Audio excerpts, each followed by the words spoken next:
नमस्कार दोस्तों, मैं उत्सव कुमार आप सभी का आपके अपने YouTube चैनल उत्सव मैथ्स में स्वागत करता हूं। आज की वीडियो में मैं आप सभी स्टूडेंट के लिए आरआरबी ग्रुप डी जिसका एग्जामिनेशन 17 अगस्त 2022 को थर्ड शिफ्ट में हुआ था, उसमें मैथ के, जीके के, रीजनिंग के जितने भी प्रश्न पूछे गए उन सारे 100 प्रश्नों का सॉल्यूशन हम लोग इस वीडियो में लेकर आए। ये वीडियो उन सभी स्टूडेंट के लिए बेहद ही इंपॉर्टेंट होने जा रहा है जो आरआरबी ग्रुप डी का तैयारी कर रहे हैं।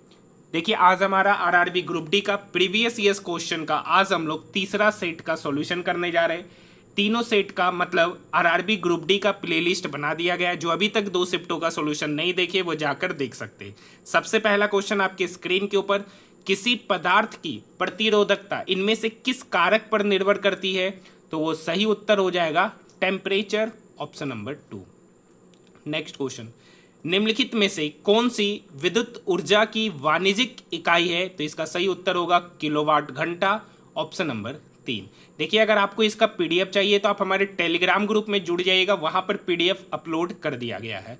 Guard cells are involved in the process of transpiration, option number 1।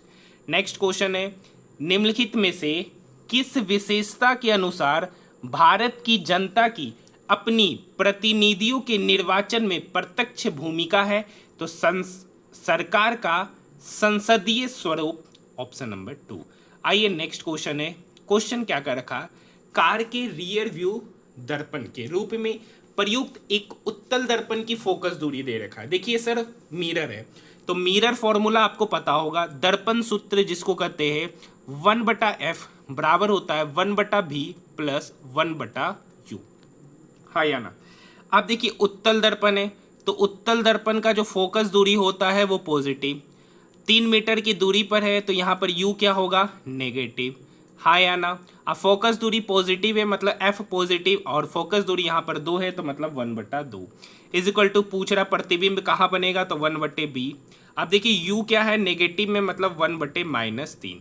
ये 1/-3 इक्वल के उधर जाएगा तो +3 हो जाएगा, तो यहाँ से 1/v बराबर हो गया 1/2 प्लस 1/3।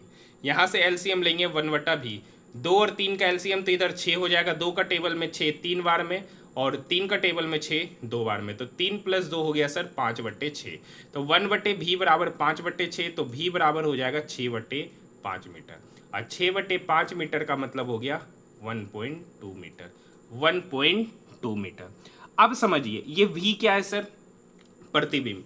अब ये उत्तल दर्पण है तो उत्तल दर्पण में जो प्रतिबिंब यहाँ पर आया उसका वैल्यू प्लस में, उसका जो वैल्यू आया वो किस में आया है सर, प्लस में। और जब प्लस में आ गया तो ये प्लस ये बताता है, प्लस क्या करता है, ये बताता है कि उसका जो प्रतिबिंब बन रहा है, प्रतिबिंब दर्पण के पीछे बन रहा है, मतलब option number 3। Option number 3। Next question, next question है, द्विघात समीकरण 4x² + 7x - 21 = 0 के मूलों का योग क्या होगा? तो आप सभी को पता है सर, मूलों के योग मतलब अल्फा प्लस बीटा। आपको पता है कि एक क्वाड्रेटिक इक्वेशन का फॉर्मेट ax² + bx + c = 0, तो उसके मूलों के योगफल का जो फॉर्मूला होता है अल्फा प्लस बीटा वो बराबर होता है -b/a, और मूलों का गुणनफल जिसको अल्फा इंटू बीटा कहते हैं उसका वैल्यू होता है c/a। तो मूलों का योग पूछा है मतलब अल्फा प्लस बीटा। -b, तो -b क्या होगा, कॉफिशिएंट ऑफ b, लेकिन साइन माइनस में। यहाँ पे कॉफिशिएंट सॉरी b क्या है, कॉफिशिएंट ऑफ x, यहाँ पर 7 है लेकिन साइन -/a 4, तो अल्फा प्लस बीटा हो जाएगा -7/4। ऑप्शन की बात करेंगे, ऑप्शन नंबर 3। नेक्स्ट क्वेश्चन देखिए, नेक्स्ट क्वेश्चन है क्वेश्चन नंबर 7। अब देखिए यहाँ पर 1 2 3, ये 3 क्या हुआ, 2 और 1, फिर इस 3 के बाद 4, तो यहाँ 7 कैसे आए, 4 और 3 7, तो 7 के बाद 8, तो अगली बार 8 और 7 15, और आखिरी में होगा 16। 15 से शुरू 16 से खत्म, ये दोनों ऑप्शन गया, बचा ये दोनों में। देखिए ए सी के जस्ट बाद डी, एफ के जस्ट बाद जी, तो आई के जस्ट बाद जे, तो 15 के बाद जे से शुरू होगा, ऑप्शन नंबर 4। नेक्स्ट क्वेश्चन की ओर बढ़ रहे हैं।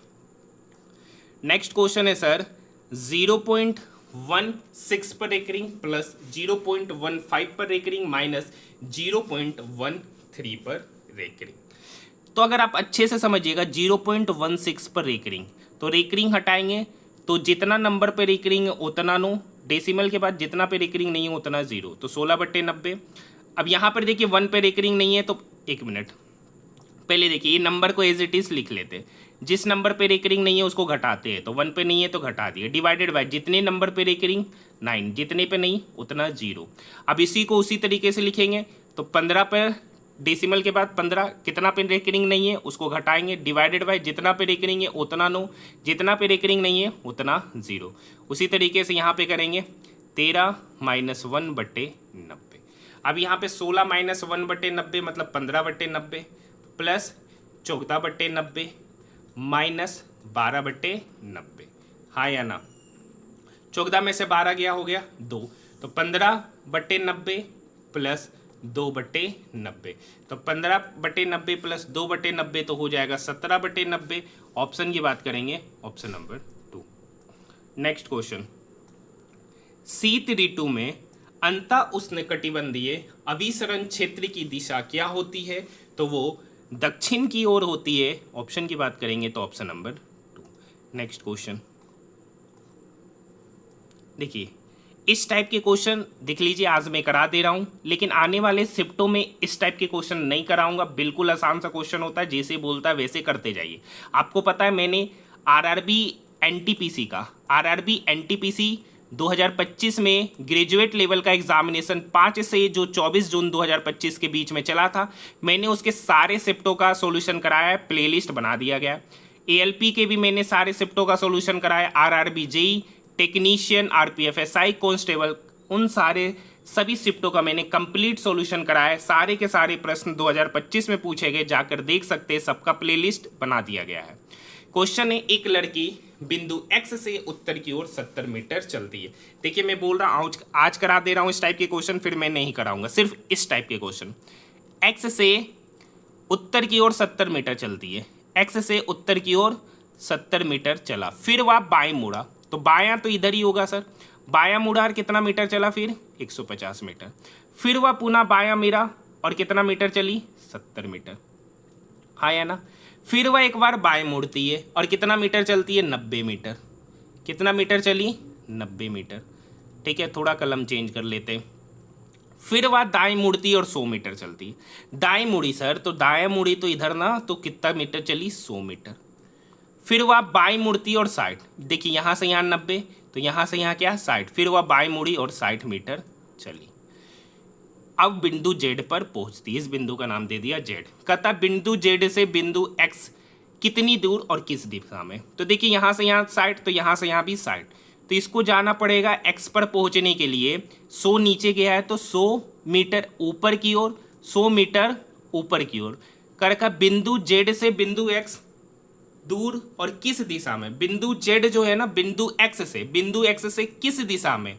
तो देखिए दक्षिण दिशा में। कितना मीटर दूर? तो 100 मीटर दूर। अगर ये पूछता कि एक्स जेड से किस दिशा में, बिंदु एक्स जेड से, तो 100 मीटर उत्तर की दिशा में। हाँ या ना?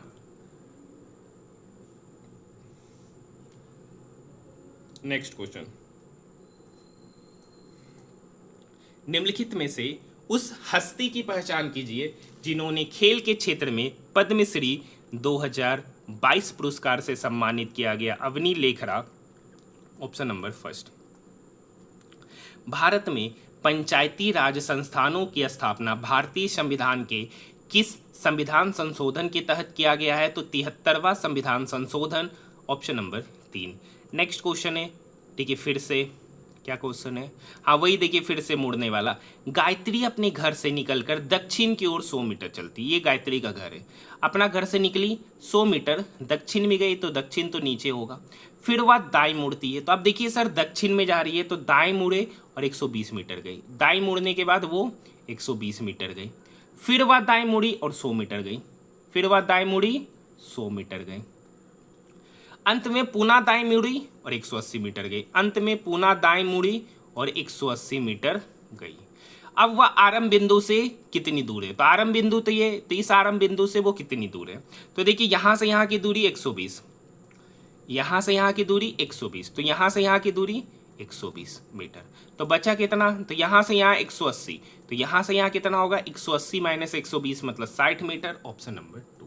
नेक्स्ट क्वेश्चन, 2011 की जनगणना के अनुसार इनमें से कौन सी भाषा भारत की 8.03% जनसंख्या द्वारा बोली जाने वाली प्रमुख भाषा है? तो इसका सही उत्तर हो जाएगा sir Bengali, option number first. Next question math का है सर। 6 वर्ष पूर्व एक पिता की आयु पुत्र की आयु का 6 गुना है। देखिए फादर है और सन है। 6 वर्ष पहले पिता की आयु पुत्र की आयु की 6 गुनी है। 3 वर्ष बाद पिता की आयु पुत्र की आयु का 3 गुना है। अब एक बात बताइए, दो व्यक्ति के बीच आयु का डिफरेंस चाहे प्रेजेंट हो, पास्ट हो या फ्यूचर हो, हमेशा क्या होता है सेम। लेकिन क्या यहाँ सेम है? नहीं। तो सेम बनाएंगे। तो यहाँ पर देखिए कितने का अंतर है, तो 6 में से 1 गया 5 और यहाँ पर है 2 का अंतर। तो ये जितने का अंतर नीचे है उसको ऊपर वाले से, जितने का अंतर ऊपर है उसको नीचे वाले से गुना करेंगे। तो 6 गुना 2 तो यहाँ करेंगे 6 दूनी 12 और 1 से 2 यहाँ पे करेंगे तो 5 तिया 15 और इधर 5। देखिए ये 6 वर्ष पहले, ये 3 वर्ष बाद, तो यहाँ पर इनके बीच आयु का जो डिफरेंस है 9 वर्ष और यहाँ पे डिफरेंस है 3 यूनिट का, मतलब 3 यूनिट का ही वैल्यू हो गया 9 वर्ष। 3 यूनिट का वैल्यू हो गया 9 वर्ष, तो यहाँ से 1 यूनिट का वैल्यू पता चल गया 3 वर्ष। आया ना। कर का पुत्री की वर्तमान आयु, तो मान लेते हैं अगर पुत्री की वर्तमान आयु नहीं है, ये 3 वर्ष बाद की आयु। देखिए 3 वर्ष बाद पुत्री की आयु 5 यूनिट है, 1 यूनिट का वैल्यू 3, तो 5 यूनिट का वैल्यू होगा सर 5 गुना 3 मतलब 15 वर्ष। ये 15 वर्ष कब है सर? ये 15 वर्ष है 3 वर्ष बाद की आयु, ये 15 है 3 वर्ष बाद, तो वर्तमान में उसकी आयु क्या होगी? तो 15 में से 3 गया तो 12 वर्ष, ऑप्शन नंबर फर्स्ट।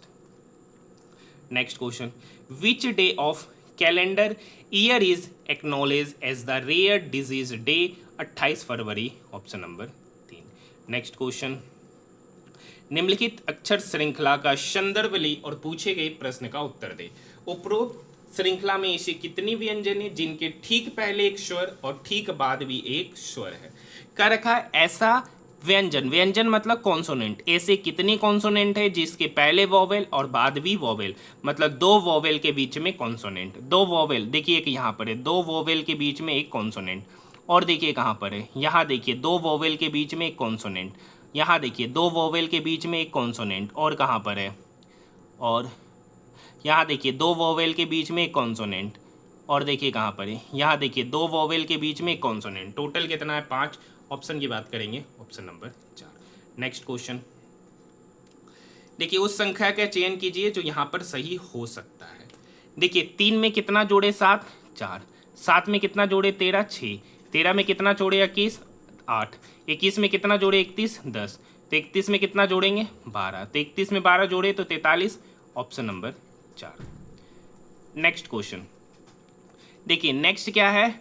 6 गुना 4 24, 6 गुना 4 24, 24 में 1 जोड़ेंगे तो 25। उसी तरीके से 9 गुना 3 27, 27 में 1 जोड़ेंगे 28। सेम पैटर्न यहाँ पे 7 गुना 3 21, 21 में 1 जोड़ दिए 22, ऑप्शन नंबर 4। नेक्स्ट क्वेश्चन हमारा आपके स्क्रीन के ऊपर ये रहा। निम्नलिखित में से कौन सा ब्लीचिंग पाउडर का उपयोग नहीं है? देखिए सर, पेयजल का कीटाणु मुक्त बनाना, ये बात सही है। सोडा एसिड अग्निशामक में भी ब्लीचिंग पाउडर का प्रयोग होता है। कई रासायनिक उद्योगों में ऑक्सीकरण अभिकर्मक के रूप में भी। केक बेकिंग सेकने हेतु, ये बात बिल्कुल सही है। गलत है सर, खाने में इसका बिल्कुल प्रयोग नहीं होता है, ऑप्शन नंबर 2। नेक्स्ट क्वेश्चन, कर का 2 अंकों वाली ऐसी संख्याओं की संख्या ज्ञात कीजिए जो 2 और 4 दोनों से विभाज्य। अब देखिए जो संख्या 4 से विभाज्य होगा वो संख्या 2 से तो 100% विभाज्य होगा। तो हमको यहाँ पे डिविजिबिलिटी चेक कर लेना है 4 से। कहाँ? 2 अंकों की संख्या। तो 2 अंकों की संख्या शुरू तो 10 से होता है, लेकिन 4 से लगने वाला पहला संख्या 12 और आखिरी 2 अंक की संख्या जो 4 से लगती है वो है 96।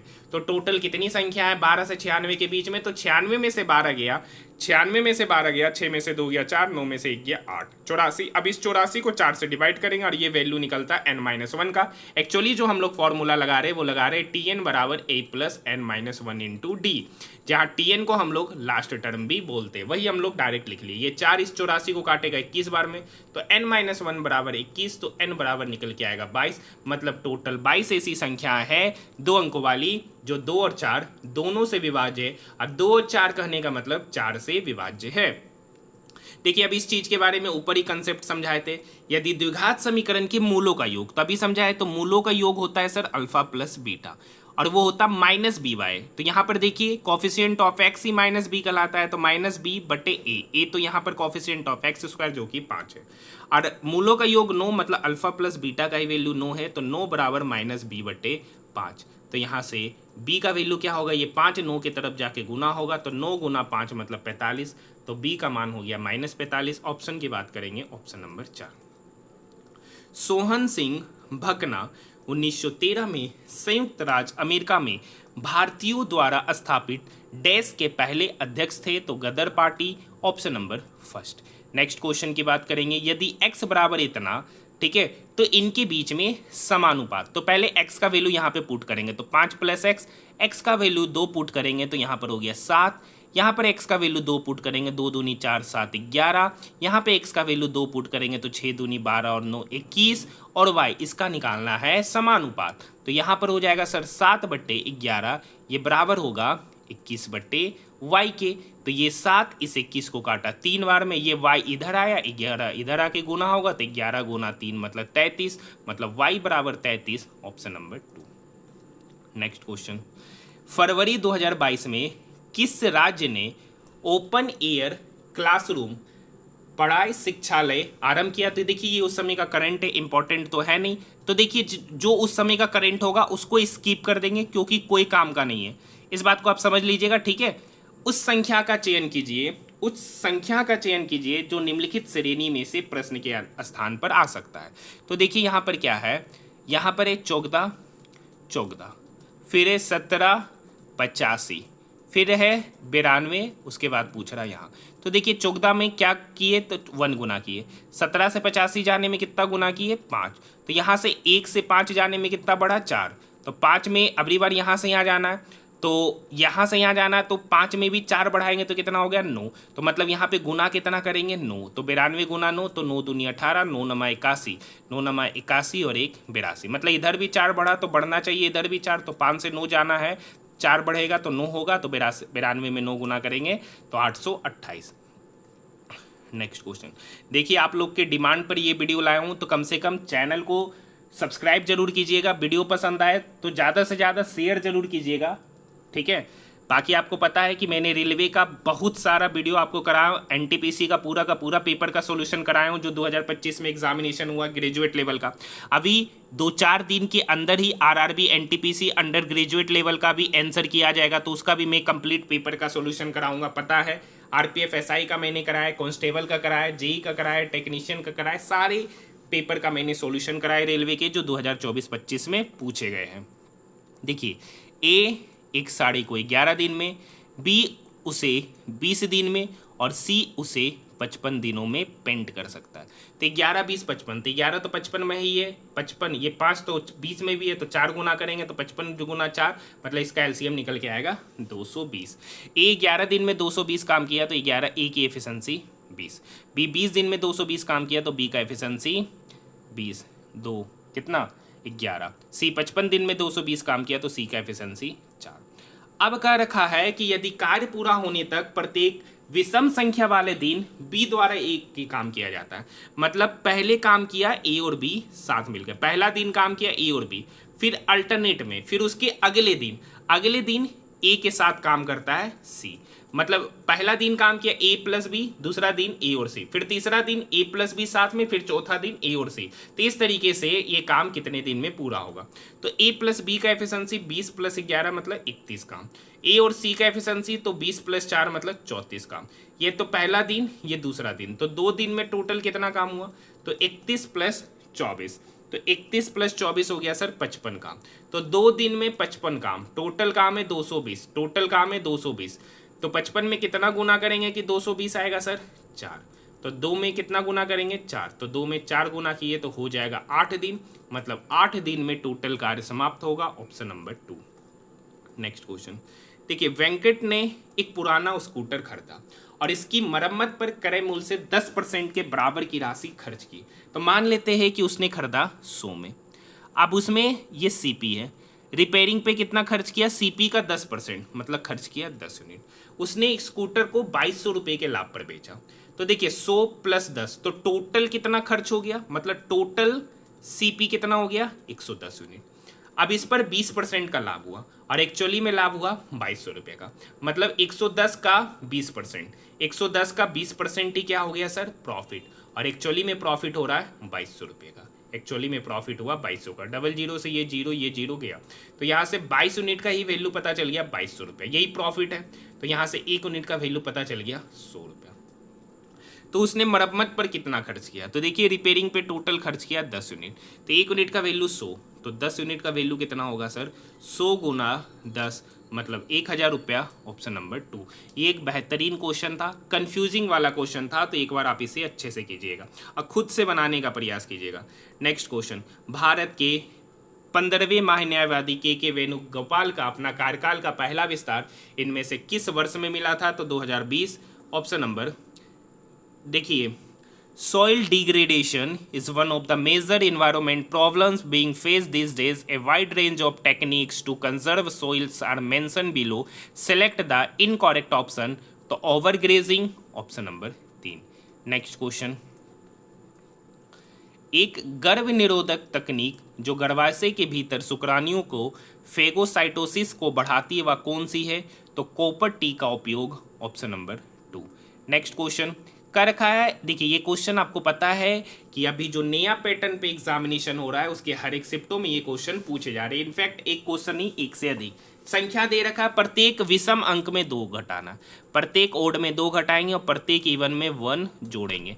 तो इस प्रकार बनी नई संख्या में कितने अंक एक से अधिक बार आएंगे? ओड में 2 घटाना, इवन में जोड़ना है, तो 8 में 1 जोड़ेंगे 9, 3 में 2 घटाए 1, 2 इवन है तो 1 जोड़ेंगे 3, 5 ओड है तो 2 घटाएंगे 3, 2 इवन है 1 जोड़ेंगे 3, 7 ओड है 2 घटाएंगे 5, 6 इवन है तो 1 जोड़ेंगे 7 और 9 ओड है 2 घटाएंगे 7। कर रखा कितना संख्या एक से अधिक बार आया? तो देखिए ये संख्या और 7, टोटल संख्या 2 है, 3 और 7 जो एक से अधिक बार आया है। Option number 4। Next question, next question है कथन और निष्कर्ष वाला।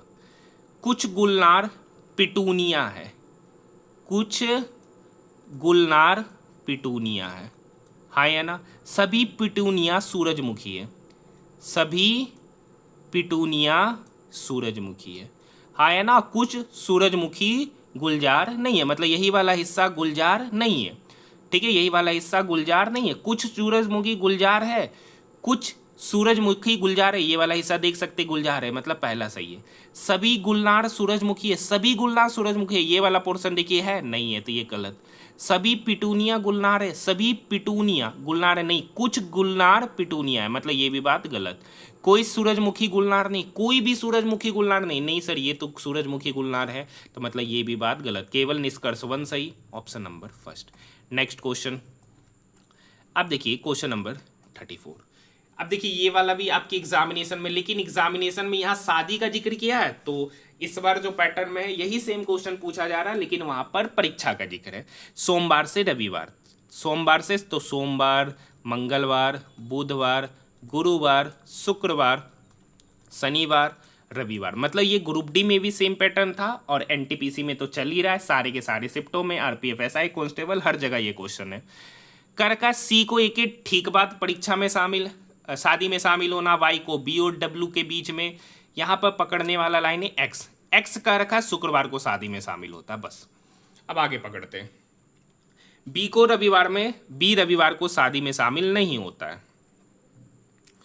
अब क्या रखा है, सी को ए के ठीक बाद, केवल जेड को ए से पहले, केवल जेड जो है ए से पहले, बाकी सब ए के बाद, बाकी सब ए के बाद, मतलब ये कंडीशन।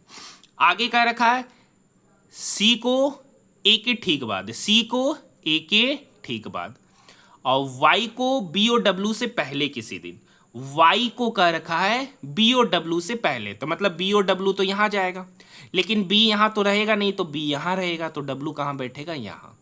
तो कह रखा y को सप्ताह के किस दिन, तो y तो यहाँ है, और गुरुवार, मतलब y जो बैठेगा वो गुरुवार के दिन, option number 4। Next question, Newlands के अष्टक में किन दो तत्वों के गुण समान पाए गए थे, तो लिथियम और सोडियम, ऑप्शन नंबर फर्स्ट, क्योंकि प्रत्येक 8 एलिमेंट के गुण समान पाए गए थे। अब ये देखिए, ये क्वेश्चन भी आपके बार बार एग्जामिनेशन में पूछे जा रहा है, आएगा 100% आएगा। यदि इस मूल श्रृंखला के प्रत्येक स्वर को किसी व्यंजन से बदल दे, मतलब जितना भी कॉन्सोनेंट, जितना भी वोवेल है उसको कॉन्सोनेंट में बदल दे, और प्रत्येक कॉन्सोनेंट, जितना भी कॉन्सोनेंट है उसको वोवेल में बदल दे, मतलब सारा वोवेल कॉन्सोनेंट हो गया, सारा कॉन्सोनेंट वोवेल, मतलब उल्टा। तो कहता है इस प्रकार बनने वाली परिणामी श्रृंखला में ऐसे कितने व्यंजन होंगे, मतलब व्यंजन, और व्यंजन किस में कन्वर्ट हो गया, वोवेल, मतलब इतने सिंपल सा मतलब है, सारा का सारा कॉन्सोनेंट किस में कन्वर्ट हो गया, वोवेल में, सारा का सारा कॉन्सोनेंट किस में कन्वर्ट हो गया, वोवेल में। तो कह रखा है, और सारा का सारा वोवेल, तो कॉन्सोनेंट कन्वर्ट हो गया वोवेल में, तो मतलब आपको वोवेल चेक करना है, जिसके बाद प्रतीक, मतलब वोवेल के बाद प्रतीक, एक यहाँ पर देखिए, वोवेल के बाद प्रतीक, एक यहाँ और एक यहाँ और एक यहाँ, तो टोटल कितना, 1 2 3 4 5, क्योंकि बोल रहा है कॉन्सोनेंट के बाद प्रतीक, लेकिन कॉन्सोनेंट किस में कन्वर्ट हो गया, वोवेल, तो चेक करना वोवेल के बाद, total 5, option number 3। Next question, 4 मित्र है, रामनिवास, रमेश, राम सिंह, रमन ने एक ही कैलेंडर वर्ष के लगातार महीनों में PhD की डिग्री प्राप्त की। रामनिवास ने राम सिंह से पहले, रमन ने रमेश से ठीक बाद, रामनिवास सितंबर। अब देखिए, सितंबर में है सर रामनिवास, सितंबर में रामनिवास डिग्री प्राप्त करता है। अब क्या रखा, रामनिवास ने राम सिंह से ठीक 1 महीना पहले, रामनिवास ने राम सिंह से ठीक 1 महीना पहले कौन लेता है, राम सिंह। रामनिवास ने राम सिंह से ठीक 1 महीने पहले डिग्री प्राप्त की। रामनिवास ने, 1 मिनट, रामनिवास ने सितंबर में अपनी डिग्री प्राप्त की। रामनिवास ने राम सिंह से ठीक 1 महीने पहले डिग्री प्राप्त की। रामनिवास ने राम सिंह से, 1 मिनट, रामनिवास ने राम सिंह से ठीक 1 महीने पहले डिग्री प्राप्त की, मतलब राम सिंह ने ठीक 1 महीने पहले डिग्री प्राप्त की। रामनिवास ने राम सिंह से ठीक 1 महीने पहले डिग्री प्राप्त की, मतलब ये सितंबर के बाद अक्टूबर, हाँ या ना। रमन ने रामनिवास से पहले अपनी डिग्री प्राप्त, मतलब रमन पहले डिग्री प्राप्त नहीं करता है। अब ये कब करता है, तो बाद में करेगा, तो अक्टूबर के बाद हो गया नवंबर और दिसंबर। रमन ने रमेश से ठीक 1 महीने पहले, रमन ने रमेश से ठीक 1 महीने बाद, मतलब रमन ने रमेश से ठीक 1 महीने बाद डिग्री प्राप्त की, मतलब रमन दिसंबर में तो रमेश नवंबर में। तो रमेश ने अपनी डिग्री किस महीने प्राप्त की, तो रमेश ने अपनी डिग्री नवंबर में प्राप्त की, ऑप्शन नंबर 3। यहाँ तक बात समझ में आई। नेक्स्ट क्वेश्चन देखिए, क्वेश्चन नंबर 38 का तो सॉल्यूशन कराते नहीं है, बिल्कुल आसान सा पैटर्न पे पढ़ने वाला क्वेश्चन होता है, बोर्ड मास रूल पे। जहाँ पर बोल रहा माइनस वहाँ गुना कर देंगे, जहाँ गुना है वहाँ माइनस, जहाँ डिवाइड है वहाँ प्लस, जहाँ प्लस है वहाँ डिवाइड, बोर्ड मास रूल लगा देना, आसान क्वेश्चन होता है। अगर आपसे नहीं बनता है तो कमेंट सेक्शन में बताइएगा, नेक्स्ट टाइम से करा देंगे। नेक्स्ट क्वेश्चन है, राम की आयु 55, सोम की आयु 25, कितने वर्ष पहले राम की आयु सोम की आयु का 3 गुना। देखिए, राम की आयु वर्तमान में 55 है, सोम की आयु 25 वर्ष है, तो राम की आयु सोम की आयु का 3 गुना, कितना वर्ष पहले, तो मान लेते हैं x वर्ष पहले राम की आयु सोम की आयु का 3 गुना, मतलब ये इसके 3 गुने के बराबर। तो यहाँ हो जाएगा 55 माइनस एक्स बराबर 25 गुना 3 75 माइनस 3x, ये इधर जाएगा तो 3x माइनस एक्स 2x, ये 55 इधर गया तो 75 माइनस 55 हो गया 20, 2x बराबर 20, मतलब x बराबर 10, मतलब 10 साल बाद राम की आयु सोम की आयु का 3 गुना होगी, ऑप्शन नंबर 3। नेक्स्ट क्वेश्चन तालिका वाला क्वेश्चन है सर, ग्राफ वाला। भौतिक विज्ञान, रसायन विज्ञान और जीव विज्ञान में उत्तीर्ण होने वाले लड़कियों का क्रमशः अनुपात। तो गर्ल्स तो यहाँ है सर, भौतिक विज्ञान, तो भौतिक विज्ञान में लड़की नंबर लाइए 135, रसायन विज्ञान में लाइए 195 और जीव विज्ञान में लाइए 165। तो इसी का रेशियो पूछ रहा। ये 15 से कटा 9 बार में, ये 15 से कटा 13 बार में, ये 15 से कटा 11 बार में, मतलब उनके सब्जेक्ट का रेशियो जो हो जाएगा 9:13:11। Option number first. Next question देखिए, क्वेश्चन नंबर 41। देखिए एक घनाभ है, इनकी चारों तरफ से पेंट किया, मतलब छह तरफ से इसको पेंट किया, मतलब इसका संपूर्ण पृष्ठीय क्षेत्रफल आपसे पूछा जा रहा है। इसका क्या पूछा जा रहा है? संपूर्ण पृष्ठीय क्षेत्रफल। तो घनाभ का जो संपूर्ण पृष्ठीय क्षेत्रफल होता है वो होता है 2 × LV + BH + HL, हाँ या ना, बराबर 2 LB। L यहाँ पर 18.5 है तो B हो जाएगा 12.5, और B अगर 12.5 है तो ये हो जाएगा 10, प्लस H आपका 10 है तो L हो जाएगा 18.5। अब देखिए इस दोनों में 12.5 कॉमन है, ठीक है, तो इस दोनों में 12.5 कॉमन ले लेंगे, तो अंदर हो जाएगा 18.5 + 10, तो इधर हो गया 28.5 × 12.5, इधर हो गया 10 × 18.5 मतलब 185। आप देखिए दो, ये दो एक बार इसके साथ गुना, ये दो एक बार इसके साथ गुना, तो दो इस 12.5 के साथ गुना होगा तो इधर हो गया 25 और इधर बचा 28.5, हाँ या ना। अब ये दो इस 185 के साथ गुना होगा तो 185 × 2 तो 370, हाँ या ना। सारे यूनिट cm² में होगा। अब ये 25 28.5 तो 25 पंचे 125 का 5 बचा 12, 25 अठे 200, 200 और 12 212, 21 बचा, 25 दूनी 50 और 21 71, मतलब 712.5 + 370 सेंटीमीटर स्क्वायर एरिया होगा। दोनों को जोड़ेंगे तो यहाँ पर हो जाएगा 0.5, ठीक है, 2 7 1 8 7 3 10, तो 1082.5 cm² एरिया हो जाएगा, जहाँ पर पेंट पूरा का पूरा किया जाएगा। Option number 3। नेक्स्ट क्वेश्चन, निम्न में से किस जीव में लिंग का निर्धारण आनुवांशिक रूप से नहीं होता है? तो घोंगा। Option number first. Next question, उपनिषद शब्द में उपशब्द क्या दर्शाता है? तो निकटता को। Option number 2। नेक्स्ट क्वेश्चन पे बात कर रहे हैं सर, 8 मित्र है, एक वर्गाकार मेज के चारों ओर मेज के केंद्र की ओर मुख करके बैठे, उनमें से 4 मित्र मेज के कोने पर बैठा है और 4 मित्र भुजाओं के ठीक मध्य में बैठे। अब समझते हैं, कर का ए और सी दोनों सम्मुख कोने में बैठा है, मतलब ए यहां पर है तो सी यहां पर है। अब कर का एफ और डी भी सम्मुख कोना पे, तो एफ यहां है कि डी यहां, ये नहीं कर सकते, तो एक और पॉसिबिलिटीज लेना पड़ेगा।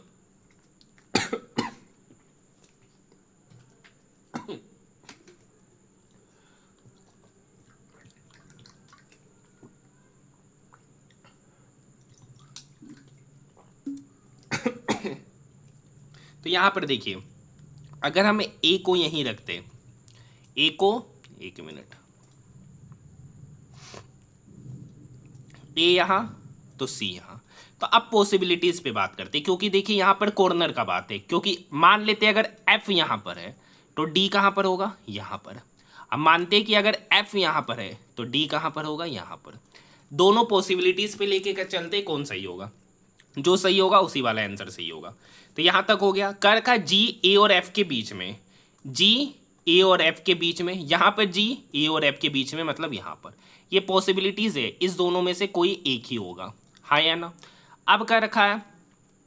केवल बी ए और डी के बीच में, केवल बी ए और डी के बीच में, यहां पर केवल बी ए और डी के बीच में, हाँ या ना। आगे चलते हैं, एच सी के बाईं ओर ठीक बगल में, एच जो है ना सी के बाईं ओर, सी के बाईं ओर एच ठीक बगल में, यहां भी सी के बाईं ओर एच ठीक बगल में, हाँ या ना। आगे का लाइन, जी एफ के दाईं ओर ठीक बगल में, जी एफ के दाईं ओर ठीक बगल में। अब देखिए जी के दाईं ओर, जी जो है ना एफ के दाईं ओर है, जी एफ के दाईं ओर क्या है? नहीं, यहां बाईं ओर है, तो होगा कहां पर? यहां पर जी। तो यहां पर देखिए जो जी है ना, अब देखिए जी एफ के दाईं ओर है, यहां पर देखिए जी एफ के दाईं ओर है, नहीं यहां बाईं ओर है। और यहां पर अगर आप जी देखिएगा, जी एफ के दाईं ओर ठीक बगल में, अरे कहाँ चले गए? नहीं नहीं नहीं, ये तो जी अलग से बैठा दिए। जी तो यहाँ ही है सर, जी यहाँ है। अब देखिए जी एफ के दाईं ओर ठीक बगल में, जी जो है एफ के दाईं ओर ठीक बगल में, ये तो बगल में ही है सर। अब यहाँ पर देखिए जी एफ के बाईं ओर है, यहाँ जी जो है ना एफ के बाईं ओर है और यहाँ पे जी एफ के दाईं ओर है, मतलब ये वाला पैटर्न नहीं होगा, ये पैटर्न नहीं होगा, ये पैटर्न होगा। ई जो है ना एच के दाईं ओर दूसरा, एच के दाईं ओर दूसरा, तो एच के दाईं ओर दूसरा मतलब ई यहाँ पर बैठा है। सवाल पूछ रहा है बी के बाईं ओर दूसरे स्थान पे, बी यहाँ है तो बाईं ओर तो इधर होगा, बाईं ओर दूसरे स्थान पे जी है, बाईं ओर दूसरे स्थान पे जी, ऑप्शन नंबर 2। Next question. एक निश्चित कूट भाषा में ट्राई को इतना लिखा जाता है, नोट को इतना लिखा जाता है, तो डग कितना। टी का मतलब होता है 20, आर का मतलब होता है 18, वाई का मतलब होता है 25। सम कर देंगे 20 20 40, 5 45, 10 55, 8 63, मतलब सम ही है। डग पूछा डी मतलब 4, यू मतलब 21, जी मतलब 7, 21 4 25, 7 32, मतलब इसका sum 32, option number 4। Next question. Which of the following is not a direct tax in India, तो excise tax, option number 2। Next question. Amit के पुत्र का जन्म 10 जनवरी 2012 को हुआ था, तो उसका जन्म सप्ताह के किस दिन हुआ था। देखिए ये काफ़ी अच्छा क्वेश्चन है, काफ़ी समय लेने वाला क्वेश्चन है। तो इस टाइप के क्वेश्चन को कैसे बनाते हैं हम लोग सिर्फ उस पर बात करेंगे। मुझे रीजनिंग का वैसे भी उतना हर चीज़ का नॉलेज नहीं है, लेकिन हाँ मैथ में आपको अच्छे से बताता हूँ। बाकी यहाँ पर जो बोलने जा रहे हैं उसको अच्छे से समझिएगा और इसी तरीके से करना है। तो यहाँ पर देखिए डेट क्या है 10, तो डेट क्या है सर 10 ले लेंगे, हाँ या ना। अब देखिए कब जन्म हुआ, जनवरी में, तो जनवरी के लिए कोड होता है, जनवरी के लिए कोड होता है कुछ, ठीक है। तो जनवरी का कोड आपका होता है सर, वो एक लिस्ट होता है, मैं आपको पूरा क्या करूँगा प्रोवाइड करा दूंगा। तो सुनिए, अगर न्यू ईयर होता है, मतलब समझ रहे हैं ना, नॉर्मल ईयर होता है, अगर नॉर्मल ईयर होता है तो उसका कोड होता है 144025036 अगर लीप ईयर होता है, अगर लीप ईयर होता है तब सारे महीना का कोड हो जाता है 034025036 जिसमें पहला वाला जनवरी, दूसरा वाला फरवरी, तीसरा वाला मार्च, चौथा वाला मार्च, अप्रैल, मई, जून, इस तरीके से। तो जनवरी के लिए अब यहाँ पर देखिए 2012 लीप ईयर है, तो जनवरी के लिए लीप ईयर का कोड हो जाएगा 00, हाँ या ना। आगे की ओर बात करते हैं, ये लीप ईयर। अब साल में बात करते हैं, तो साल लास्ट में क्या है 12, तो लास्ट 2 डिजिट ईयर लिखेंगे, लास्ट का 2 डिजिट ईयर जो कि कितना है 12। अब जो लास्ट का 2 डिजिट ईयर है ना उसको क्या करते हैं, वो एक लीप ईयर है तो उसको लीप ईयर से डिवाइड करेंगे, मतलब 12/4। तो यहाँ पर उसके लिए क्या लिखेंगे, लीप ईयर को जब डिवाइड करते हैं, जब लीप ईयर को क्या करते हैं डिवाइड करते हैं, तो कितना लीप ईयर बनेगा 2012, मतलब टोटल कितना बनेगा 3।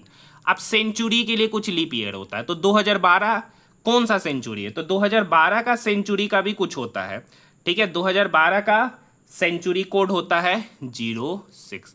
अब इन सारे डाटा को जोड़ दीजिए, क्या क्या चीज़ जोड़ना, डेट जोड़ना है, मंथ जोड़ना है, जो ईयर पूछ रहा है उसका लास्ट का 2 डिजिट का नंबर जोड़ना है, फिर जो लीप ईयर है उसका कोड जोड़ना है, फिर सेंचुरी, फिर क्या करना है सेंचुरी जोड़ना है कौन सा, तो सबको जोड़ेंगे। तो 12 3 15, 15 6 21, 21 10 31, 21 10 31, टोटल डेज हो गया 31।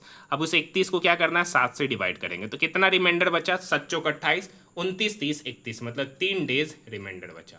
और 3 डेज मतलब रविवार के लिए पहला दिन, सोमवार के लिए दूसरा दिन, मंगलवार के लिए तीसरा दिन, मतलब 10 जनवरी 2012 को मंगलवार था, ऑप्शन नंबर 2। अगर आप चाहते हैं कि मैं इस पर आप सभी स्टूडेंट के लिए डिटेल में वीडियो लाऊं तो एक क्वेश्चन के माध्यम से पूरा थ्योरी समझा दूंगा।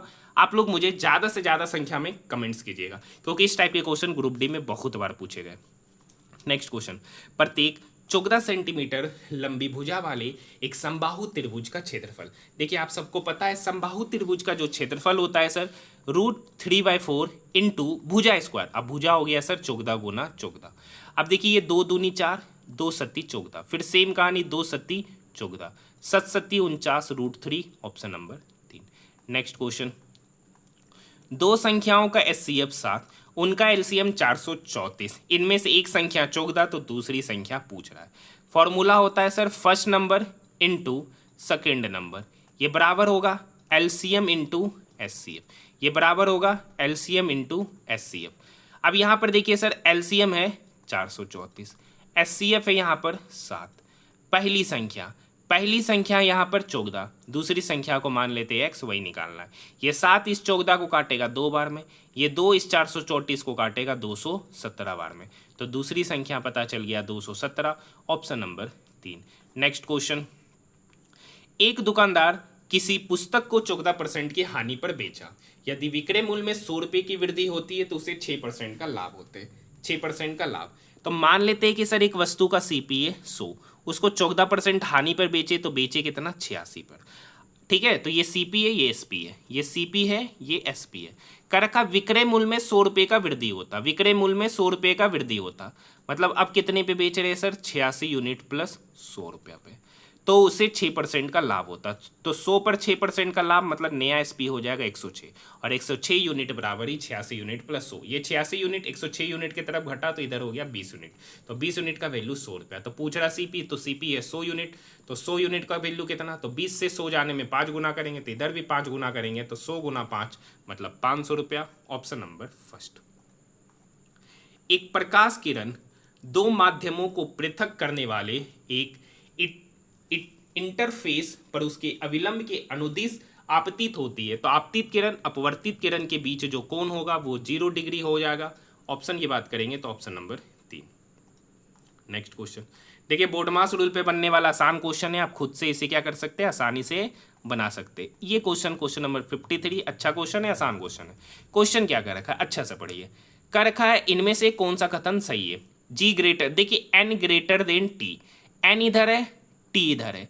अब देखिए टी बड़ा है एस से, एस बड़ा है के से, के बराबर एन है, तो यहाँ पर टी बड़ा होगा एन से, यहाँ पे उल्टा दे रखा है, ये गलत। P greater than D, D इधर है पी इधर है, पी के पहले इधर साइन इधर लेस, नहीं बता सकते बड़ा होगा कि छोटा होगा।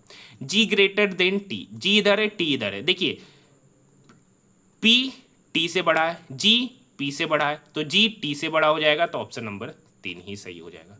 नेक्स्ट क्वेश्चन, भारत में आम्र वर्ष की घटना किस ऋतु से संबंधित है, तो मैंगो सोवर्स ग्रीष्म, option number 2। Next question, Bharat को एक संप्रभु लोकतांत्रिक और गणतंत्र राष्ट्र घोषित करने वाली भारतीय संविधान के अधिनियम के स्मरणोत्सव के रूप में प्रतिवर्ष किस तिथि को एक प्रमुख राष्ट्रीय उत्सव मनाया जाता है, तो 26 जनवरी को, ऑप्शन नंबर फर्स्ट, ठीक है। Next question, Steel Authority of India का निगमन कब हुआ था, तो 1973 में sir, option number 2। Next question है, P Q R S O T एक सीधी पंक्ति में खड़ा है, एक सीधी पंक्ति में कौन खड़ा है, पी क्यू आर एस और टी, हाँ या ना। अब क्या रखा, एस जो है ना पी और आर दोनों के ठीक बगल में, मतलब पी और आर दोनों के ठीक बगल में है एस, सीधा ही है लेकिन ऊपर लिख दिए। आर जो है ना, आर जो एस और क्यू, मतलब आर यहाँ है तो क्यू यहाँ, तो आर एस और क्यू के बीच में। अब क्यू का रखा आर ओ टी, मतलब क्यू जो है आर और टी के ठीक बगल में, तो इनमें से क्यू के ठीक बगल में तो कौन है, तो क्यू के ठीक बगल में आर ओ टी, मतलब ये जो पैटर्न बनेगा P S R Q T, तो क्यू के ठीक बगल में आर ओ टी, ऑप्शन की बात करेंगे तो option number first. Next question, निम्नलिखित में से कौन सा कथन गलत है, तो माइटोकॉन्ड्रिया में ऑक्सीजन की सहायता से एसिटिक अम्ल का विघटन होता है, तो option number 4। Next question, Ghosi Khurd राष्ट्रीय सिंचाई परियोजना इनमें से किस राज्य से संबंधित है, तो महाराष्ट्र इसका सही उत्तर हो जाएगा, ऑप्शन नंबर 2। ये कथन वाला क्वेश्चन है, आइए इस कथन वाले क्वेश्चन को पढ़ते हैं। स्कूल में ऑनलाइन कक्षाएं शुरू होने के बाद से स्मार्टफोनों और लैपटॉपों की मांग में काफ़ी वृद्धि हुई।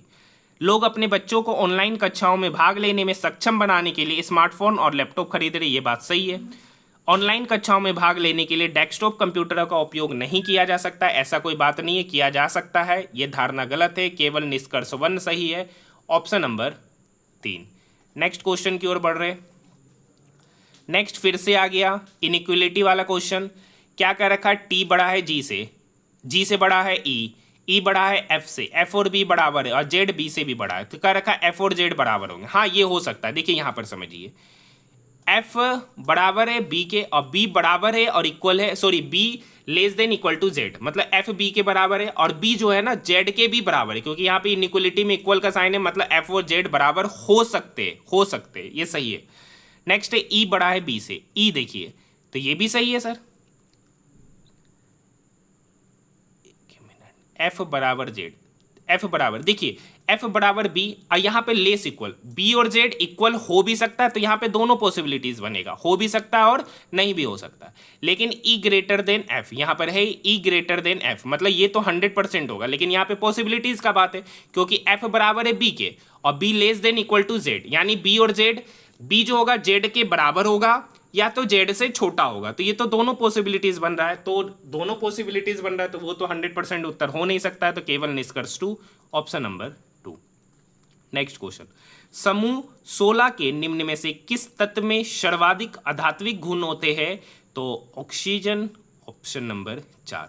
देखिए अगर आपको हमारा वीडियो पसंद आए तो कम से कम कमेंट में कमेंट जरूर कीजिएगा, और मैं डेली इस वीडियो को लाने का प्रयास करूंगा। आज से शुरू की है तो डेली प्रयास करेंगे, क्योंकि बीच में एनटीपीसी अंडर ग्रेजुएट का भी पेपर आ जाएगा, तो उसका भी पेपर मुझे कराना रहेगा, ठीक है। तो यहाँ पे 2x प्लस वाई का वैल्यू पूछा जा रहा है, 2x प्लस वाई।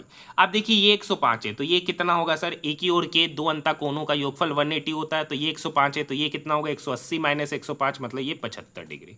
अब देखिए ये 7 है तो लीनियर पे, ये 60 है तो ये भी कितना होगा 60, फिर वही एक ही ओर के दो अंता कोणों का योगफल 180, तो ये 60 होगा, तो ये 120। पूछ रहा है 2x प्लस वाई, x 75 है तो 75 का 2 गुना, तो 70 दूनी 140, 150 प्लस वाई है 120, तो 150 plus 120 270, option number first. Next question की ओर बढ़ रहे हैं, इनमें से किसे पैरा शूटिंग में उनकी उत्कृष्ट उपलब्धियों के लिए मेजर ध्यानचंद खेल रत्न पुरस्कार 2021 से सम्मानित किया गया था? तो मनीष नरवाल उस समय का करंट है, स्किप कर सकते हैं। नेक्स्ट क्वेश्चन की ओर बढ़े, देखिए आपको करंट अफेयर्स ये सब अच्छे से करके जाना है। एक व्यक्ति ने 75,000 रुपये की धनराशि 7.5% वार्षिक धन साधारण ब्याज की दर से 6 वर्ष के बाद 6 वर्ष के लिए निवेश की जाती है, तो मिश्र धन पूछा है, तो पहले एसआई निकाल लेते हैं। देखिए राशि है सर 75,000 रुपये की, 6 साल के लिए लगाना है, रेट है 7 दूनी चौकदार 1, 15/2%, हाँ या ना, 15/2। अब यहाँ पे 100 से भी मल्टीप्लाई होता है, ये 00 गया, ये 2 तिया 6, 15 तिया 45 गुना 750, मतलब यहाँ पर हो गया 750 गुना 45, हाँ या ना, 0।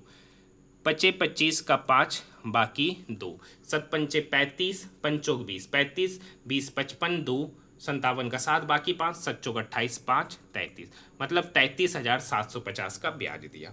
अब 75,000 रुपये राशि है, अमाउंट पूछा है, 75,000 रुपये राशि है, उसमें से 33,750 रुपये का ब्याज दिया, तो टोटल कितना भुगतान किया, 057 5 3 8 60 3 10, मतलब 1,08,750, ऑप्शन नंबर फर्स्ट।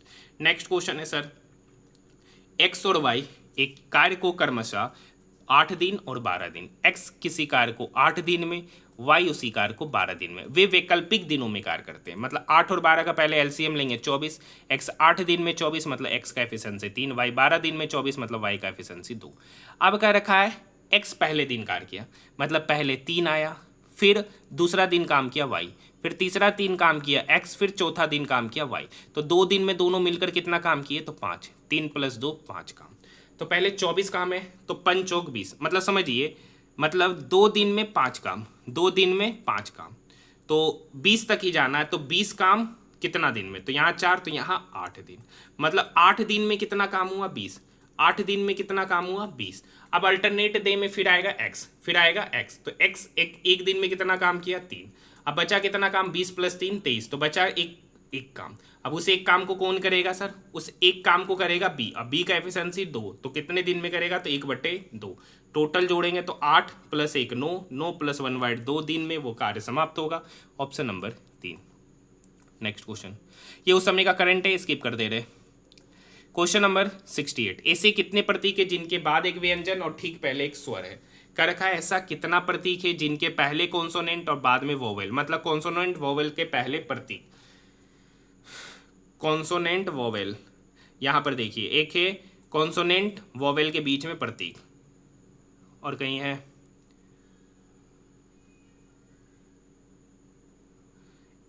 जिनके कर रखा है ऐसे कितने प्रतीक है जिनके ठीक बाद व्यंजन, सॉरी उल्टा लिख दिए हैं, उल्टा लिख दिए सर, कर रखा है ऐसे कितने प्रतीक है जिनके ठीक बाद व्यंजन मतलब कॉन्सोनेंट और पहले वॉवेल, मतलब वॉवेल प्रतीक कॉन्सोनेंट, वॉवेल प्रतीक कॉन्सोनेंट एक यहाँ पर है, वॉवेल प्रतीक कॉन्सोनेंट एक यहाँ पर है, वॉवेल प्रतीक कॉन्सोनेंट एक यहाँ पे, टोटल संख्या 3। ऑप्शन की बात करेंगे, ऑप्शन नंबर 3। निम्नलिखित में से कौन सी मानव कोशिकाएं अपने आकार को बदलने की क्षमता रखती है? तो WBC, option number 3।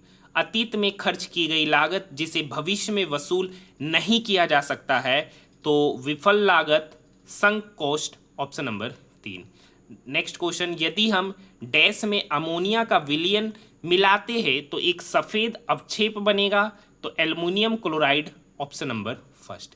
Next question है सर, एक व्यक्ति 3 घंटे में 80 किलोमीटर की यात्रा करता है, मतलब 3 घंटा में 80 km गया, और वह आगे और 2 घंटे में आगे और 2 घंटे की यात्रा करता, नहीं पता कितना गया, तो x किलोमीटर। यदि पूरी यात्रा के लिए उसकी औसत चाल 30 है, तो औसत चाल क्या होता है सर? Total distance. तो टोटल डिस्टेंस हो गया 80 + x divided by total time, मतलब 3 + 2 5। ये 30 इस 5 की तरफ गया तो हो गया 150 बराबर 80 + x। तो 150 बराबर 80 + x, तो x बराबर हो जाएगा 70 किलोमीटर, मतलब जो 2 घंटा में गया वो 70 kilometre, option number 3। Next question है सर, क्वेश्चन नंबर 73। बिल्कुल आसान पैटर्न पे बनने वाला क्वेश्चन है, ऐसा नहीं है कि बहुत ही ज़्यादा हार्ड क्वेश्चन है। क्या कह रखा है सर? एंगल ABC, मतलब ये वाला चीज़ और ये वाला चीज़ बराबर है, ठीक है, और साथ में ये एंगल और ये एंगल आपस में बराबर है। तो पूछ रहा है ट्रायंगल CAB। अब देखिए इसमें ये तो कॉमन साइड हो गया सर, तो SAS से दोनों ट्रायंगल आपस में कॉन्ग्रुएंट। तो यहाँ पे ट्रायंगल CAB है, तो यहाँ पर देखिए कैसे बन रहा है, तो CAB, तो यहाँ पर क्या हो जाएगा? DAB। तो यहाँ पे जो कॉन्ग्रुएंसी होगा ट्रायंगल DAB में, ऑप्शन की बात करेंगे, option number 2। Next question, Narmada बचाओ आंदोलन की शुरुआत सरदार सरोवर बांध की ऊंचाई बढ़ाने के खिलाफ विरोध के रूप में हुआ था। बांधों के निर्माण की कुछ हानियों का उल्लेख नीचे किया गया है, उनमें से कौन सा बांध निर्माण का एक लाभ है? तो ये सिंचाई और विद्युत उत्पादन में सहायक होते हैं, ऑप्शन नंबर 3। नेक्स्ट क्वेश्चन की ओर बढ़ रहे। नेक्स्ट क्वेश्चन है सर, यहाँ पे क्या लग रहा है? हाँ देखिए यहाँ पर 8 से चौगदा जाना है, तो 8 गुना 2, उसका दोगुना में 2 घटा दिए तो चौगदा आएगा। यहाँ पे 12 है, तो 12 का दोगुना में 2 घटा देंगे तो भी 22 आएगा। 12 दूनी 24, 24 में से 2 गया 22। तो यहाँ पर 21 है, तो 21 का दोगुना हो गया 42, 42 में से 2 घटाएंगे तो हो जाएगा 40। तो यहाँ पर भी same pattern, option number 4। Next question, Aruna की एक छोटी बहन है जिसकी आयु अरुणा से 8 वर्ष कम है, अरुणा से 8 वर्ष कम है। तो मान लेते हैं सर, मान लेते हैं कि अरुणा की आयु x वर्ष, मान लिया कि अरुणा की आयु x वर्ष, तो उसकी बहन की आयु क्या हो गया सर? x - 8। अच्छा अब एक कहानी दे रखा, अरुणा की बहन की आयु 18, मतलब x - 8 का ही वैल्यू 18, तो x बराबर हो गया 26 वर्ष। तो पूछ रहा अरुणा की आयु 26, ऑप्शन नंबर 4, क्योंकि x अरुणा की ही आयु है। नेक्स्ट क्वेश्चन है सर, करखा एक छात्र किसी गोलीय दर्पण का उपयोग करके कागज पर सूर्य कार्य का स्पष्ट प्रतिबिंब फोकस करता है जो कुछ समय बाद जलने लगता है। दर्पण के बारे में कौन सा कथन सही है? तो यह अवतल गोलीय दर्पण, ये बात सही है। इसकी फोकस दूरी धनात्मक होती है, इसकी फोकस दूरी नहीं सर, उत्तल दर्पण का फोकस दूरी क्या होता है? धनात्मक। अभी ऊपर ही बताए थे एक न्यूमेरिकल को सॉल्व करने में, तो भी गलत है। या एक अभिसारी दर्पण होता है, तो ये बात सही है। तो निष्कर्ष नंबर ऑप्शन नंबर फर्स्ट। आप देखिए छो गायक है जो एक संगीत कार्यक्रम में अपना योगदान देते हैं, और 12वां उनका जो तारीख है 12, 14, 16, 21, 25 और 31 को। हाँ या ना? डब्लू का संगीत कार्यक्रम, ठीक है, भी का संगीत कार्यक्रम 14वां तारीख को है। ए का संगीत कार्यक्रम एक्स के संगीत कार्यक्रम के बाद, मतलब एक्स के, अच्छा कर रखा है, ए का संगीत कार्यक्रम एक्स के बाद, वाई का संगीत कार्यक्रम भी के कार्यक्रम से पहले, मतलब वाई का कार्यक्रम भी से पहले है। और कुछ कर रखा है, ए का संगीत कार्यक्रम एक्स के बाद है, केवल ए लिखा है, केवल ए, तो मतलब केवल ए, मतलब 31 को ए है तो यहां पर होगा एक्स। तो ये तो कहानी खत्म। अब कह रखा है डब्लू का संगीत कार्यक्रम एक्स से पहले, डब्लू का संगीत कार्यक्रम एक्स से पहले लेकिन 21वां तारीख को नहीं, 21वां तारीख को एक्स से तो पहले होना चाहिए लेकिन 21वां को नहीं, तो डब्लू यहाँ पर होगा। तो 1% बचा जेड, तो जेड यहाँ पर कर रखा है। 21वां तारीख को किसका कार्यक्रम है, तो जेड का, ऑप्शन नंबर 3। नेक्स्ट क्वेश्चन की ओर बढ़ रहे हैं। चुंबकीय क्षेत्र के लंबवत स्थिर कुंडली की गति के कारण उसमें प्रेरित धारा की दिशा निर्धारित करने के लिए इनमें से किस नियम का उपयोग किया जाता है, तो फ्लेमिंग का दाएं हाथ का नियम, ऑप्शन नंबर फर्स्ट। निम्नलिखित रासायनिक अभिक्रिया के लिए संतुलित अभिक्रिया कौन सी है, तो ऑप्शन नंबर 3 3BaSO4 + 2AlC3, ये हो जाएगा। तो यहाँ पर क्या करना है, आपको बैलेंस करके चेक कर लेना है कि किधर इधर भी एलिमेंट या एटम की संख्या सेम होना चाहिए इधर, तो देखिएगा तो ऑप्शन नंबर 2 में ही है, काउंट कीजिएगा तो ऑप्शन नंबर 2 में ही है। ये उस समय का करंट है, स्किप कर दे रहे। नेक्स्ट क्वेश्चन है, निम्नलिखित में से कौन सी स्थितियां संभव है, हाँ या ना। चुंबकीय बल रेखाएं एक दूसरे के समांतर हो सकती है, बात सही है। चुंबकीय बल रेखाएं सकेंद्रित वृत्त हो सकता है, ये भी बात सही है। चुंबकीय बल रेखा एक दूसरे को प्रतिच्छेद कर सकती है, बात बिल्कुल गलत है, केवल ऑप्शन नंबर 3। नेक्स्ट क्वेश्चन, ये उस समय का करंट है, पढ़ सकते हैं, स्किप कर रहे हैं। नेक्स्ट क्वेश्चन, इतना पुराना करंट थोड़ी ना पूछा जाएगा सर। यहाँ पे प्रीशियस को इतना लिखा गया है, क्लियर को इतना लिखा गया, डर्टिंग को किस प्रकार लिखा जाएगा, ये किस पैटर्न पे दिया गया है। PKLMNOP XYZABC, लेकिन डी है तो डब्ल्यू से तो शुरू होगा नहीं। P, अच्छा अगर ये सेकेंड आर है तो ये फोर्थ आर है, यहाँ एल है तो हो ही नहीं, किस पैटर्न पे है। देखिए मुझे अभी फ़िलहाल ये क्वेश्चन समझ में नहीं आ रहा, मतलब किस पैटर्न में, ऐसा नहीं है कि क्वेश्चन समझ में नहीं आ रहा है, किस पैटर्न में मुझे अभी दिमाग मतलब लॉजिक नहीं लग रहा है। आप लोग को अगर लग गया है तो कमेंट सेक्शन में कमेंट जरूर कीजिएगा, ऐसे क्वेश्चन आराम से बन जाएगा, ऐसा नहीं है थोड़ा सा सोचेंगे तो क्वेश्चन क्या हो जाएगा, बन नहीं जाएगा। नेक्स्ट क्वेश्चन है, बड़ा घिच में जाके दे दिया है फिगर। निम्नलिखित आरेख का अध्ययन कीजिए, उसके आधार पर पूछे गए प्रश्न का कर रखा है ए शिक्षाविद, ए यहाँ पर है, बड़ा कंफ्यूजिंग हो जाएगा। ए शिक्षाविद, बहुत छोटा फिगर दिया है। ई शिक्षक, ई कहाँ पर है सर, मतलब ये है शिक्षक, हाँ या ना। डी महिलाएं, डी कहाँ पर है सर, ये मतलब हो गया महिला। बी हो गया पुरुष, मतलब बी हो गया पुरुष, और सी हो गया चिकित्सक, हाँ या ना। तो कह रखा है निम्नलिखित की कुल संख्याओं का योग, वे महिला शिक्षाविद जो शिक्षक है, वे महिलाएं शिक्षाविद जो शिक्षक है, वे महिलाएं शिक्षाविद जो शिक्षक है, महिलाएं शिक्षाविद शिक्षक 19 है। वे शिक्षक जो चिकित्सक है, शिक्षक भी होना चाहिए चिकित्सक भी होना चाहिए, शिक्षक भी चिकित्सक की भी, तो ये वाला पार्ट 20। वे पुरुष जो ना तो शिक्षक है ना ही चिकित्साविद, पुरुष जो ना तो शिक्षक है और ना ही शिक्षाविद, कितना है 28, जोड़ दीजिए 8 9 17, 2 4 5 और 1 6, तो टोटल कितना 67, option number first. Next question, थोड़ा सा फिगर छोटा है, अच्छे से समझने का प्रयास कीजिएगा।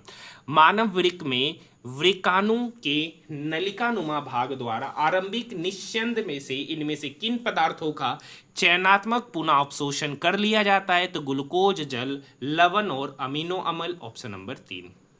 फिर से आ गया वही वाला क्वेश्चन सर, सभी झरना नाला है, सभी का सभी झरना क्या है सर, नाला। फिर क्या रखा, कुछ नाला खारियां है, कुछ नाला खारी है और कोई भी खारी नल नहीं है, और कोई भी खारी, कुछ नाले खारियां और कोई भी खारी नल नहीं है, वो नाला ये नल है।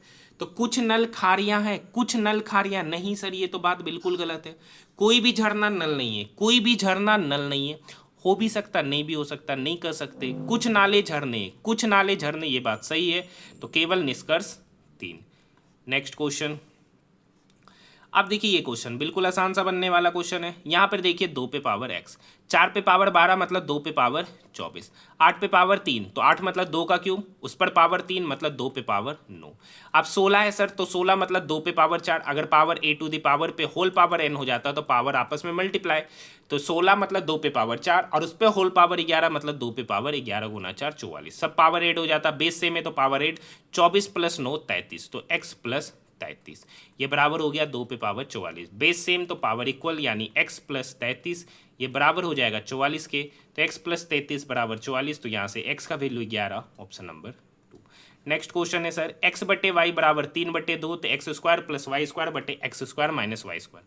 अगर एक्स का वैल्यू 3 यूनिट है तो 3 का स्क्वायर 9 यूनिट स्क्वायर, वाई का वैल्यू 2 है तो 2 का स्क्वायर 4 यूनिट स्क्वायर बटे एक्स का वैल्यू 3 है तो 9 माइनस 4, तो 9 + 4 ऊपर तो हो गया 13, नीचे हो गया 9 में से 4 गया 5, ऑप्शन नंबर 3। नेक्स्ट क्वेश्चन दी गई, देखिए डबल डिस्प्लेसमेंट रिएक्शन है तो ए और बी के स्थान पर क्या होना चाहिए। तो देखिए ये एजी इस NO3 के साथ जाएगा, ये KBr के, मतलब डबल डिस्प्लेसमेंट होता है तो AgNO3 और KBr बनेगा, ऑप्शन नंबर फर्स्ट। ठीक है, अब देखिए थीटा एक न्यून कोण है। अब देखिए कोसेक थीटा को लिख सकते हैं sir 1/sin theta, minus cot theta को लिख सकते हैं कोस थीटा बटे साइन थीटा, और उसका क्या है सर होल स्क्वायर। और यही वैल्यू यहाँ पर है 1 माइनस कोस थीटा बटे ए, उसको बाद में करेंगे। यहाँ पे साइन थीटा अगर एलसीएम ले लेंगे तो ऊपर हो जाएगा 1 माइनस कोस थीटा बटे साइन थीटा का होल स्क्वायर। अब सेपरेटली स्क्वायर कर देंगे तो इधर हो गया 1 माइनस कोस थीटा का होल स्क्वायर, और नीचे हो जाएगा साइन स्क्वायर थीटा, और sine square theta next term में बनेगा 1 माइनस कोस स्क्वायर थीटा। अब इसी को नेक्स्ट स्टेप में लिखेंगे 1 माइनस कोस थीटा बटे ए स्क्वायर माइनस बी स्क्वायर होता है सर ए माइनस बी इंटू ए प्लस बी। तो यहाँ से 1 minus cos theta 1 minus cos theta cut गया, सॉरी 1 माइनस कोस थीटा का होल स्क्वायर है ना, तो यहाँ पर 1 माइनस कोस थीटा 2 बार आएगा। अब यही वैल्यू यहाँ पे कर रखा 1 माइनस कोस थीटा बटे ए के बराबर है, तो ऊपर में यहाँ भी 1 माइनस कोस थीटा, यहाँ भी 1 माइनस कोस थीटा, तो ए किसके बराबर, तो 1 प्लस कोस थीटा के, तो ऑप्शन नंबर 3। यहाँ तक बात समझ में आई। नेक्स्ट क्वेश्चन, रासायनिक समीकरणों को संतुलित करने की आवश्यकता क्यों पड़ती है। तो द्रव्यमान संरक्षण के नियम को संतुष्ट करने के लिए LHS में एलिमेंट्स की संख्या, एटम्स की संख्या, RHS में एटम की संख्या दोनों सेम होनी चाहिए। गहरे समुद्र में पानी का रंग नीला किसके कारण दिखाई देता है, तो प्रकाश के प्रकीर्णन के कारण, option number first. Next question की ओर बढ़ रहे हैं सर। नेक्स्ट क्वेश्चन है, देखिए ये क्वेश्चन जो है ना, अगर आप अच्छे से देखिएगा तो यहाँ पे सारे के सारे डाटा को है ना इंक्रीजिंग ऑर्डर, मतलब अल्फाबेटिकल ऑर्डर का इंक्रीजिंग ABCD के रूप में सरिया है, और वो सारा का सारा ये डिजिट है ना, इसको कैसे सरिया दिया है सर, वो सरिया दिया अल्फाबेटिकल ऑर्डर में, क्योंकि देखिए D के बाद E, OOOPQRT, उसी तरीके से C के बाद EF, तो यहाँ पर जो वर्ड है ना उसी को, तो ACC। अब देखिए I के बाद L आता है, तो I पहले होना चाहिए, L इधर, ये खत्म, ए के बाद ई के बाद आई के बाद एन होता ही है, तो यही पैटर्न है, मतलब अल्फाबेटिकल ऑर्डर में सरियाना। अल्फाबेटिकल मतलब इंक्रीजिंग, अल्फाबेटिकल का इंक्रीजिंग ऑर्डर जो होता है वही सरियाना है, बाकी सब में नहीं है। नेक्स्ट क्वेश्चन है, दो व्यक्ति है शांति और कृति, उनके बीच आयु का अनुपात है 7:3। 5 वर्ष के बाद शांति की आयु 40 वर्ष होगी। 5 वर्ष बाद शांति की आयु, तो 5 वर्ष बाद शांति की आयु कितना होगा, 7 यूनिट प्लस 5 इजिकल टू 40 वर्ष। तो 7 यूनिट का वैल्यू 5 घटेगा, तो 40 में से 5 घटा 35 वर्ष, तो 7 यूनिट का वैल्यू 35 वर्ष, तो 1 यूनिट का वैल्यू हो गया 5 वर्ष। तो 5 वर्ष बाद कीर्ति का आयु, तो 1 यूनिट का वैल्यू 5, तो 3 यूनिट का वैल्यू होगा 3 गुना 5 मतलब 15 वर्ष। ये तो वर्तमान में आयु है, तो 5 वर्ष बाद कितना होगा, तो 15 + 5 मतलब 20 वर्ष, option number first. Next question, कर का 2 तार ए और बी एक ही पदार्थ से निर्मित है और उनकी लंबाइयां समान है, किंतु अनुप्रस्थ काट के क्षेत्रफल भिन्न भिन्न है। यदि तार ए का प्रतिरोध तार बी के प्रतिरोध का 16 गुना है, मतलब आर ए जो है ना वो आर बी का 16 गुना है। अब आपको एक फॉर्मूला पता होगा, आर बराबर होता है ρ×L/A। अब देखिए उनकी लंबाई भी सेम रखा है, तो यहाँ पर और क्षेत्रफल अलग अलग है, क्षेत्रफल अलग अलग है, तो यहाँ पर देखिए RA/RB निकालेंगे, RA/RB, और RA हो जाएगा ρ×L/एरिया पहले वाले का, जिसको ले देते A1, इधर हो जाएगा ρ×L/A2, ρL से ρL कट गया, A2 ऊपर चला जाएगा। RA क्या है, RB/16, RA के जगह पर रख दे RB×16/RB। अब A2 तो ऊपर चला गया, A1 इधर आ गया, तो RB से RB कट गया। तो कर का तार A और तार B का एरिया का अनुपात, मतलब तार A तो A1 को बोले थे, तो A1/A2 कितना होगा, तो ऊपर नीचे तो 16 नीचे आ जाएगा, तो 1/16, मतलब उनके एरिया का रेशियो 1:16, क्योंकि देखिए 16/1 बराबर A2/A1, तो A1/A2 बराबर हो जाएगा 1/16, ऑप्शन नंबर 3। अब इस ग्राफ से क्वेश्चन का उत्तर देना है। कंपनी ए के लिए 2015 से 2016 तक उत्पादन में, कंपनी ए तो इससे दर्शाया, मतलब ये 2015 से 16 तक उत्पादन में कितने की कमी, तो यहाँ पर देखिए 3 से 2.5 हो गया, 3 से 2.5 मतलब 0.5 का कमी, 3 पर तो 100 पर कितना, यही नहीं है सर, ये तो 3 है, 3 से 2.5 हो गया तो 0.5 का कमी। तो यहाँ पे 50/3, 50/3 मतलब 16:2/3%। एक भी ऑप्शन नहीं है इस क्वेश्चन में, या तो ऑप्शन एरर है या तो क्वेश्चन एरर है। ठीक है, नेक्स्ट क्वेश्चन की ओर बढ़ रहे हैं। एक व्यक्ति 100 मिनट तक 20 मीटर पर मिनट की चाल से चलता है और 50 मिनट तक 70 मीटर पर मिनट की चाल से चलता है, तो एवरेज स्पीड। एवरेज स्पीड होता है सर टोटल डिस्टेंस बटे टोटल टाइम। आप देखिए 100 मिनट तक 20 मिनट पर मिनट की स्पीड से चला, मतलब 1 मिनट में 20 मीटर, तो 100 मिनट में कितना गया हो, तो 20 गुना 100 मतलब 2000 मीटर प्लस। अब देखिए 50 मिनट तक चला तो 1 मिनट में 70 मीटर, तो 50 मिनट में कितना चला होगा, तो 70 गुना 50 मतलब 3500 डिवाइडेड बाय टोटल कितना चला, तो 100 मिनट प्लस 50 मिनट मतलब 150 मिनट। 0 0 0 कटा, 350 प्लस 200 मतलब हो गया 550/15। हाँ है ना, 3 से 5 से काटेंगे 3 बार में, 5 से काटे 110 बार में, तो मतलब हो गया उसका average speed 110/3 metre per minute. Option की बात करेंगे, option number 3। Next question, A/B दे रखा है, B/C दे रखा है, तो A/B/C, तो यहाँ पर देखिए B तो सेम ही है, तो इक्वल भी करने की आवश्यकता नहीं है, तो ABC का रेशियो हो जाएगा 2:3:4। इतना आसान क्वेश्चन है, लेकिन हर शिफ्ट आसान नहीं है, जैसे जैसे आगे बढ़ते जाइएगा पेपर का लेवल बढ़ता जा रहा है। देखिए ये क्या है, रिएक्टिविटी सीरीज का इंक्रीजिंग ऑर्डर, तो ये सही पैटर्न आपको नजर आ रहा, पोटेशियम के बाद sodium, zinc, copper, Hg, Ag, तो यही इसका सही ऑप्शन है, ऑप्शन नंबर 3 इसका सही उत्तर कहलाएगा। बाकी आपको आज का वीडियो कैसा लगा कमेंट सेक्शन में कमेंट जरूर कीजिएगा, और आज से मैं प्रयास करूंगा डेली आरआरबी ग्रुप डी का जो PYQ सेट 2000 मतलब आरआरबी ग्रुप डी का जो 2022 में एग्जामिनेशन हुआ है उसके प्रश्नों का मैं कंप्लीट पेपर का सॉल्यूशन कराऊं। आपको पता है कि अभी अभी जो आरआरबी एनटीपीसी ग्रेजुएट लेवल का एग्जामिनेशन चला था 5 जून से 24 जून के बीच में, तो उसका मैंने कंप्लीट पेपर का सॉल्यूशन कराया। उसी तरीके से RPF SI, constable, RRB ALP, CBT1, CBT2, RRB JE technician, इस सब के मैंने सारे प्रश्नों का कंप्लीट पेपर का सॉल्यूशन कराया। सबका प्लेलिस्ट बना दिया गया, जो नहीं देखे वो जाकर देखिए, पूरा का पूरा पेपर का पैटर्न वहां से और यहाँ से देखने को मिलेगा आरआरबी ग्रुप डी के एग्जामिनेशन में। और 2 से 4 दिन के अंदर आरआरबी एनटीपीसी अंडर ग्रेजुएट का भी पेपर आ जाएगा, तो उसका भी मैं आपको पूरे के पूरे पेपर का सॉल्यूशन करा दूंगा। मिलते हैं नेक्स्ट वीडियो में।